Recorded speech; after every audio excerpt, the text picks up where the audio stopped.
নমস্কার, পিয়ালির রান্নাঘরে সকলকে স্বাগত জানাই। আজ বানাবো নিরামিষ পনির। এই নিরামিষ পনির বানাতেই প্রথমেই গ্যাসের ওপর একটি কড়াই চাপিয়ে তাতে দিয়ে দিলাম 2 টেবিল চামচ সরিষার তেল। তেলটি গরম হতে হতে আমরা এখানে নিয়েছি 300 গ্রাম পনির। পনিরগুলিকে ছোট ছোট টুকরো করে কেটে নিয়েছি। এবার এই পনিরের মধ্যে সামান্য একটু হলুদ ও লবণ দিয়ে মাখিয়ে নিচ্ছি।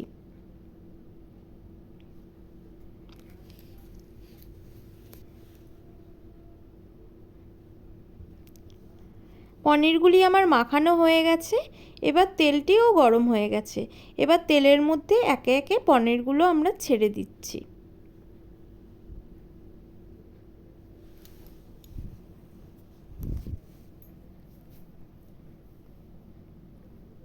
এবার পনিরগুলিকে এপিট ওপিট করে লাল লাল করে ভেজে নিচ্ছি। তবে আপনারা চাইলে হালকাভাবেও ভাজতে পারেন।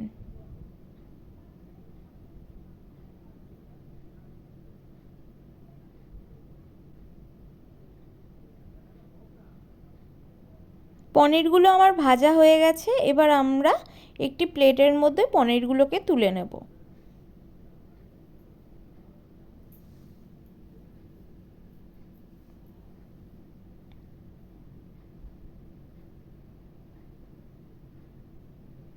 পনিরগুলি আমার তোলা হয়ে গেছে।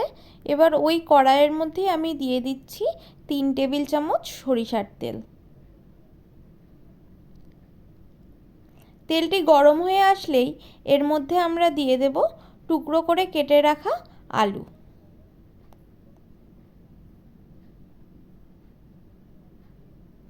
সামান্য পরিমাণে হলুদ ও লবণ দিয়ে আলুগুলিকে ভেজে নেব। আলুগুলি খুব হালকাভাবে ভাজবেন।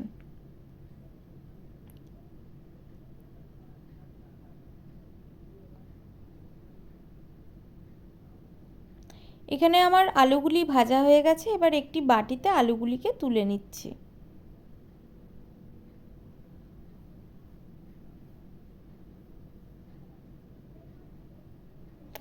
এবার ওই একই তেলের মধ্যে দিয়ে দিচ্ছি একটি তেজপাতা ও টুকরো করে রাখা একটি ক্যাপসিকাম।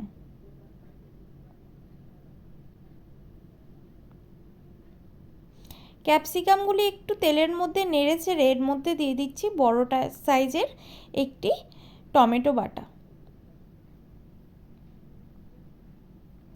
এবার টমেটোর কাঁচা গন্ধ চলে গেলে এর মধ্যে আমরা দিয়ে দিচ্ছি 1 চা চামচ কাশ্মীরি লঙ্কার গুঁড়ো ও 1/2 চা চামচ হলুদ গুঁড়ো এবং স্বাদ অনুযায়ী লবণ।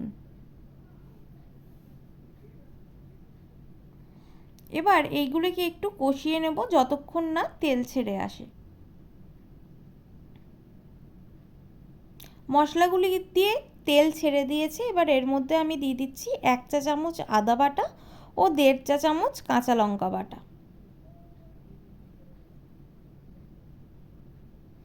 এবার আদা বাটা ও লঙ্কা বাটার কাঁচা গন্ধটা চলে যাওয়া পর্যন্ত কষিয়ে নেব। এবার আমি এর মধ্যে দিয়ে দিলাম 1/2 চা চামচ চিনি ও 1/2 চা চামচ গোলমরিচের গুঁড়ো।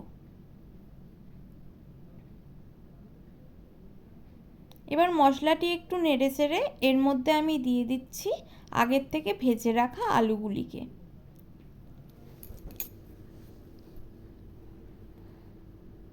এবার আলুগুলির সাথে মশলাটি খুব ভালোভাবে মিশিয়ে নেব। এবার আমি দিয়ে দিলাম পরিমাণ মতন জল।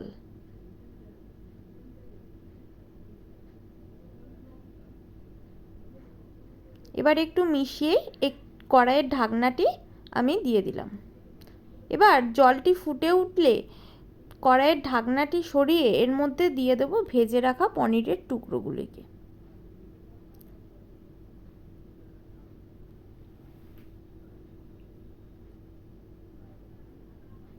এবার একটু নেড়ে চেড়ে আবার কড়াইয়ের ঢাকনা দিয়ে দেব যতক্ষণ না আলুগুলি সিদ্ধ হচ্ছে।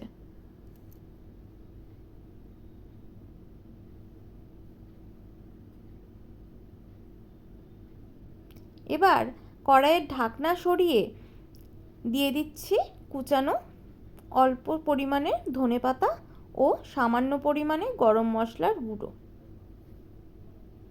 ব্যাস তৈরি হয়ে গেল আমাদের নিরামিষ পনির। এবার এটিকে আমরা একটি বাটির মধ্যে সার্ভ করছি। আর আমার এই ভিডিওটা যদি আপনাদের ভালো লেগে থাকে তবে অবশ্যই লাইক, কমেন্ট, শেয়ার করবেন। আর এরকম নতুন নতুন ভিডিও পেতে চ্যানেলটিকে সাবস্ক্রাইব করবেন। ধন্যবাদ।